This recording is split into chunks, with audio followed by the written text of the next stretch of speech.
Welcome to Audiobook Heaven.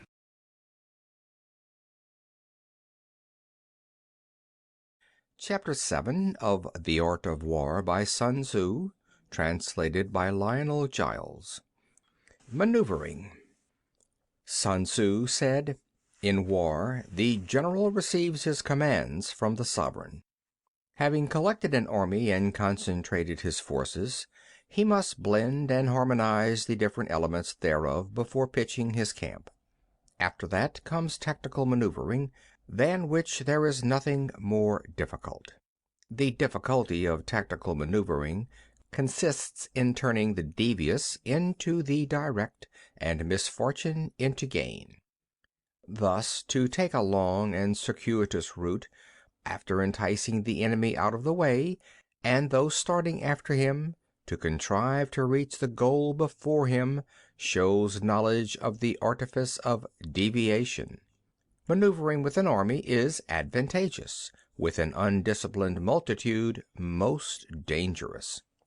If you set a fully equipped army in march in order to snatch an advantage, the chances are that you will be too late. On the other hand, to detach a flying column for the purpose involves the sacrifice of its baggage and stores. Thus, if you order your men to roll up their buff coats and make forced marches without halting day or night, covering double the usual distance at a stretch, doing 100 li in order to wrest an advantage, the leaders of all your 3 divisions will fall into the hands of the enemy.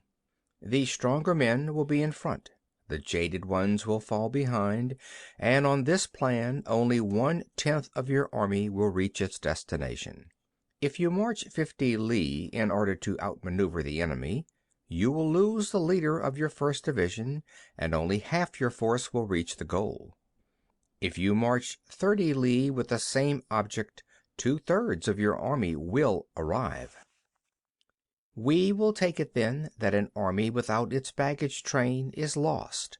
Without provisions, it is lost. Without bases of supply, it is lost. We cannot enter into alliances until we are acquainted with the designs of our neighbors.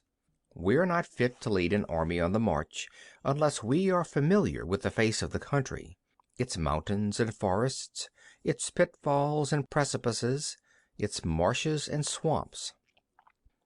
We shall be unable to turn natural advantage to account unless we make use of local guides. In war, practice dissimulation, and you will succeed. Whether to concentrate or to divide your troops must be decided by circumstances. Let your rapidity be that of the wind, your compactness that of the forest. In raiding and plundering be like fire, in immovability like a mountain. Let your plans be dark and impenetrable as night, and when you move, fall like a thunderbolt. When you plunder a countryside, let the spoil be divided amongst your men. When you capture new territory, cut it up into allotments for the benefit of the soldiery. Ponder and deliberate before you make a move. He will conquer who has learnt the artifice of deviation. Such is the art of maneuvering. The Book of Army Management says, "On the field of battle the spoken word does not carry far enough, hence the institution of gongs and drums. Nor can ordinary objects be seen clearly enough, hence the institution of banners and flags." Gongs and drums, banners and flags, are means whereby the ears and eyes of the host may be focused on one particular point. The host thus forming a single united body, it is impossible either for the brave to advance alone, or for the cowardly to retreat alone. This is the art of handling large masses of men. In night fighting, then, make much use of signal fires and drums, and in fighting by day, of flags and banners, as a means of influencing the ears and eyes of your army. A whole army may be robbed of its spirit. A commander-in-chief may be robbed of his presence of mind. Now, a soldier's spirit is keenest in the morning. By noonday it has begun to flag, and in the evening his mind is bent only on returning to camp. A clever general, therefore, avoids an army when its spirit is keen, but attacks it when it is sluggish and inclined to return. This is the art of studying moods. Disciplined and calm, to await the appearance of disorder and hubbub amongst the enemy, this is the art of retaining self-possession. To be near the goal while the enemy is still far from it, to wait at ease while the enemy is toiling and struggling, to be well fed while the enemy is famished, this is the art of husbanding one's strength. To refrain from intercepting an enemy whose banners are in perfect order, to refrain from attacking an army drawn up in calm and confident array, this is the art of studying circumstances.